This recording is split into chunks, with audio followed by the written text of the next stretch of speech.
Evangelio de nuestro Señor Jesucristo, según San Lucas.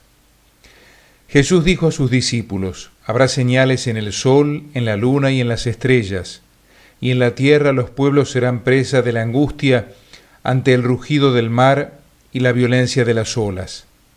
Los hombres desfallecerán de miedo ante la expectativa de lo que sobrevendrá al mundo, porque los astros se conmoverán. Entonces se verá al Hijo del Hombre venir sobre una nube, lleno de poder y de gloria. Cuando comience a suceder esto, tengan ánimo y levanten la cabeza, porque está por llegarles la liberación. Tengan cuidado de no dejarse aturdir por los excesos, la embriaguez y las preocupaciones de la vida, para que ese día no caiga de improviso sobre ustedes como una trampa, porque sobrevendrá a todos los hombres en toda la tierra. Estén prevenidos y oren incesantemente para quedar a salvo de todo lo que ha de ocurrir. Así podrán comparecer seguros ante el Hijo del Hombre. Palabra del Señor.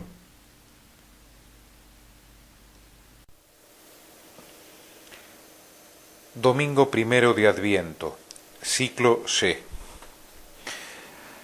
Adviento, es decir, advenimiento, llegada, venida del Salvador. La primera hace 2000 años y la segunda al final de los tiempos. El tiempo del Adviento es un tiempo para crecer en la esperanza y en las actitudes que la misma implica, es decir, la vigilancia, la fidelidad en lo cotidiano, la sensibilidad para descubrir y discernir la presencia misteriosa y real de Dios en nuestra vida y en nuestro tiempo, lo que particularmente después del concilio se llaman los signos de los tiempos, que, como siempre, nos hablan de un Dios que se hace presente para ser nuestro Salvador, Dios con nosotros, Dios que nos salva. Estas semanas en que ya comenzamos a intercambiar buenos deseos con motivo de la Navidad deben ser también un estímulo para descubrir y desear eficazmente las promesas del Mesías, la paz, la justicia, la hermandad, el nacimiento de un mundo nuevo desde la raíz. Tiempo para crecer en la certeza de que así como Dios cumplió las promesas del Antiguo Testamento, así colmará también todas nuestras expectativas. Él, que ha venido ya y que ininterrumpidamente permanece entre nosotros, vendrá definitivamente con poder y gloria al final de los tiempos para transformar todas las cosas a la medida de Cristo en su plenitud. Por eso comenzamos este nuevo año litúrgico dirigiendo una mirada hacia el final de los finales, como quien mira la cima antes de comenzar a subir la montaña, a fin de encaminarse bien y no perder el rumbo. Sin embargo, el Evangelio de hoy suena un poco terrible. ¿Por qué? Porque el tema del fin del mundo es bastante manoseado y resulta molesto para mucha gente. Las sectas, en primer lugar, que no predican la esperanza, sino que predican expectación enfermiza, interpretan la Biblia de modo retorcido y equivocado, y por eso no tienen ninguna autoridad, ni moral, ni teológica, para hablar del tema.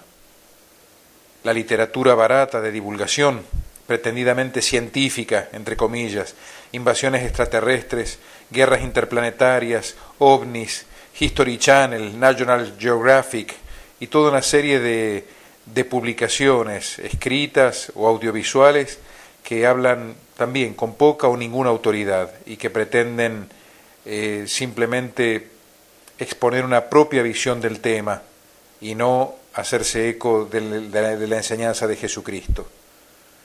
Agreguemos a esto las producciones de cine, de televisión, agreguemos la literatura particularmente sensible de nuestro tiempo, libros tipo El Código Da Vinci, literatura de este tipo que en realidad proviene de charlatanes, así en general, que no tienen un dominio específico del tema. En todo este mare magnum la esperanza del reino no aparece por ningún lado, porque todas esas cosas que dicen estos charlatanes son mentiras, y hay que decirlo así claramente. Cuando Cristo, la verdad en persona, no un opinólogo, nos enseña sobre este tema, nos dice: levanten la cabeza, se acerca vuestra liberación. Es una invitación a la confianza y al alivio, contraponiéndose así a todos aquellos que pretenden mostrar el fin del mundo como algo que debe crear terror y espanto. Notemos que en la Biblia estos momentos decisivos de la historia se describen poniendo de relieve la íntima solidaridad que todos los elementos de la creación tienen con el hombre, que es el vértice de la misma. Porque el hombre, rey de toda la creación, actúa de tal manera que los elementos de la naturaleza parecen como asociados a su suerte. El sol, la luna, las estrellas, el mar, la tierra, las montañas. Cuando el hombre pecó, toda la creación sufrió las consecuencias de esa rebeldía. Y San Pablo nos enseña que así como el hombre será liberado del pecado y de todas sus consecuencias en el día de la resurrección de los muertos, así también toda la creación participará de alguna forma de la exaltación final del hombre. Es decir, queda claro que la creación es solidaria con el hombre en el pecado y en la redención. Una solidaridad que para nosotros es difícil de entender. Es un modo bíblico de hablar y de expresar estos temas. Recordemos que, por ejemplo, en la literatura apocalíptica, porque, vuelvo a decirlo, la apocalíptica no es solamente un libro, es un género literario. Este modo de presentar las cosas es característico. Y aquí no se trata de una opinión, aquí estamos hablando de una realidad inspirada. Así hay algunos textos de la Biblia donde se dice que al final de todas las cosas, toda la creación se encontrará en medio de tremendos sufrimientos, retorciéndose de dolor, literalmente. Pero San Pablo explica, son dolores de parto. Pensemos, por ejemplo, lo que nos dice San Pablo en la carta a los Romanos, el capítulo 8, versículo 22. Y por ende no son dolores de muerte, sino de vida. No son una tragedia, sino el paso necesario para algo nuevo, una vida nueva, signada por la libertad gloriosa de los hijos de Dios, la liberación del pecado, del dolor, de la tristeza y de la muerte. Es la victoria total y definitiva del reino de Dios. De este modo comprendemos el Evangelio de hoy. Los sufrimientos terribles en que aparece envuelto el mundo indican que va a comenzar algo nuevo y distinto. Es el tiempo de la liberación del pecado, del dolor, del llanto, de la tristeza y la muerte, porque viene Cristo para implantar definitivamente su reino. Antes de esa venida de Cristo hay muchos sufrimientos sobre la tierra.